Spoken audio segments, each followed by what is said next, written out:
یہ اپریل 1865 کی بات ہے کہ لنکن نے ایک خواب دیکھا کہ وہ وائٹ ہاؤس کے کمروں میں گھوم رہا ہے اور ہر کمرے سے اسے رونے کی آواز آ رہی ہے۔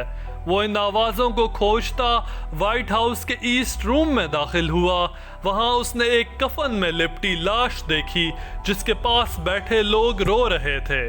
لنکن نے گارڈ سے پوچھا کہ کون مر گیا ہے تو اس نے جواب دیا، پریزیڈنٹ۔ تبھی لنکن کی آنکھ کھل گئی۔ اس سیریز کے تیسرے حصے میں ہم آپ کو یہی کہانی بتائیں گے۔ ابراہم لنکن کے صدر بنتے ہی اسے قتل کی دھمکیاں ملنے لگی تھیں۔ بالٹیمور کا ناکام پلاٹ آپ دوسرے حصے میں دیکھ چکے ہیں۔ یہ اس کے قتل کا خدشہ ہی تھا کہ اس کے قریبی ساتھیوں نے اسے سیکیورٹی رکھنے پر مجبور کیا تھا۔ وہ جب بھی ہوا خوری کے لیے باہر نکلتا تو گارڈز ہمیشہ اس کے ساتھ ہوتے تھے۔ لیکن ان تمام انتظامات سے بھی لنکن کا دل مطمئن نہیں تھا۔ اس نے ایک بار کہا تھا کہ اگر کسی نے مجھے مارنے کا پلان بنا ہی لیا ہے تو وہ ایسا کر کے رہے گا، چاہے میں کتنے ہی گارڈز کیوں نہ رکھ لوں، کیونکہ جب کسی کو مارنے کا ارادہ کر لیا جائے تو اس کے 1000 طریقے ہو سکتے ہیں۔ 14 اپریل 1865 کے دن وہ معمول سے اٹھا، اپنے روزمرہ کے کام کیے، کابینہ کی میٹنگ اٹینڈ کی اور جنرل گرانٹ سے بھی ملا۔ اس نے جنرل سے کہا کہ باقی ریاستوں میں کسی کے خلاف کوئی انتقامی کارروائی نہ کی جائے کیونکہ پہلے ہی بہت خون خرابہ ہو چکا ہے۔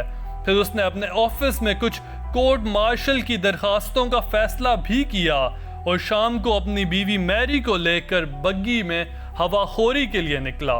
اس نے اپنی بیوی سے کہا کہ جنگ کے باعث ہماری زندگی بڑی تکلیف سے گزری ہے، ہمیں اب اس پر دھیان دینا چاہیے۔ اس کے بعد یہ جوڑا واشنگٹن کے مشہور زمانہ فورڈز تھیٹر میں ایک ڈرامہ دیکھنے چلے گئے۔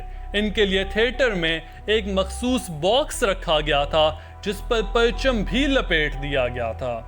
بگی میں ان کے ساتھ میجر ہنری اور اس کی منگیتر بھی تھے۔ دونوں جوڑوں کو صدارتی باکس میں لے جایا گیا اور تمام لوگ احتراماً کھڑے ہو گئے۔ سٹیج پر موجود آرکیسٹرا نے ہیل ٹو دی چیف کی موسیقی بجانا شروع کر دی۔ لنکن اور اس کی بیوی اپنی مخصوص جگہ جا کر بیٹھے اور ان کے دائیں جانب میجر ہنری اور اس کی منگیتر بیٹھے۔ یہ ایک مزاحیہ ڈرامہ اور امریکن کزن تھا۔ لنکن اس ڈرامے کو دیکھ کہکہے لگاتا رہا۔ دونوں جوڑوں کی پیٹھ دروازے کی طرف تھی۔ دروازے پر امریکی پولیس کا ایک اہلکار جان پارکر پہرا دے رہا تھا، لیکن پارکر ڈرامہ دیکھنے کے لالچ میں دروازہ چھوڑ نیچے چلا گیا۔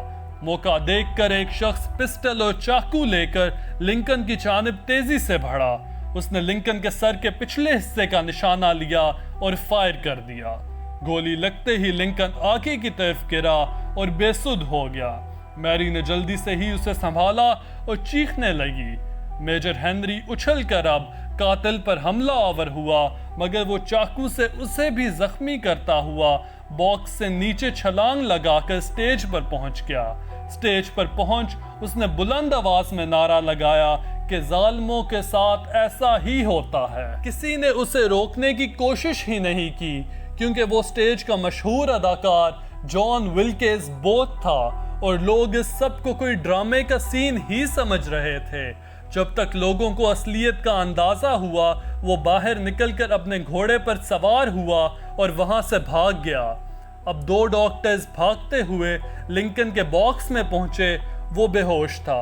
گولی اس کے بائیں کان کے اوپر کھوپڑی میں لگی تھی اور اس کے دماغ کو چیرتی ہوئی لنکن کی آنکھ کے پیچھے رک گئی تھی۔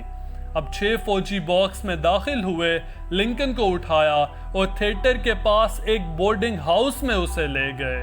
اب 5 ڈاکٹر اس کی جان بچانے کی کوشش کر رہے تھے، مگر اس کا ہوش میں آنا ممکن ہی نہیں لگ رہا تھا۔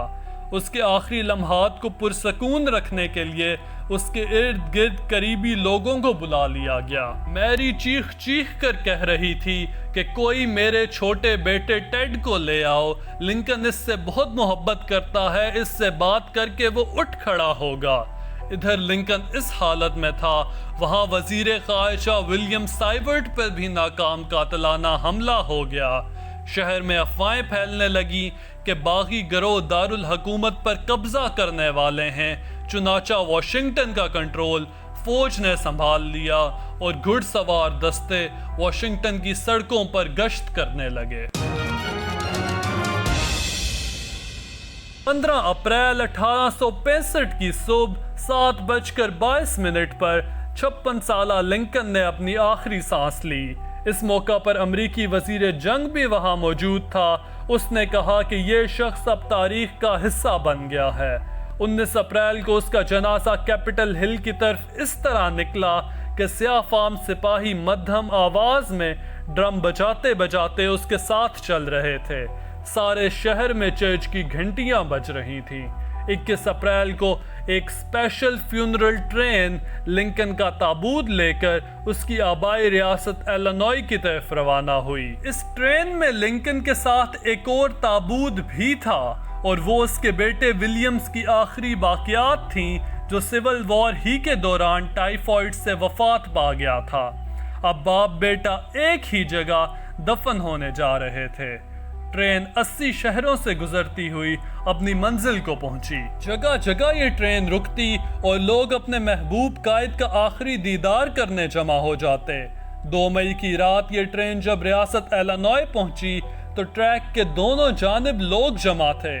صبح 9 بجے یہ ٹرین اسپرنگ فیلڈ پہنچی تو لنکن کو توپوں کی سلامی دی گئی اور ماتمی دھنیں بجائی گئیں۔ پھر اسے اوک رج قبرستان میں دفن کر دیا گیا۔ اور ہاں، لنکن کا قاتل جان ولکیز بوتھ بھی 2 ہفتے بعد مارا گیا۔ اسے سیکیورٹی اہلکاروں نے ٹریس کر کے ورجینیا کے قریب ایک فارم ہاؤس میں ایک کیبن میں گھیر لیا۔ کیبن کو پہلے آگ لگا دی گئی اور پھر اسے گولی مار دی گئی۔ جہاں اس کا کیبن تھا اب وہاں یہ سائن بورڈ موجود ہے۔ لیکن لنکن کو قبر میں بھی چین نہیں ملا، کبھی چوری کے ڈر سے اور کبھی مقبرے کی مرمت کی خاطر اس کی باڈی کو 17 بار قبر سے نکالا گیا۔ ایک بار تو لنکن کا تابوت تقریباً چوری ہو ہی گیا تھا۔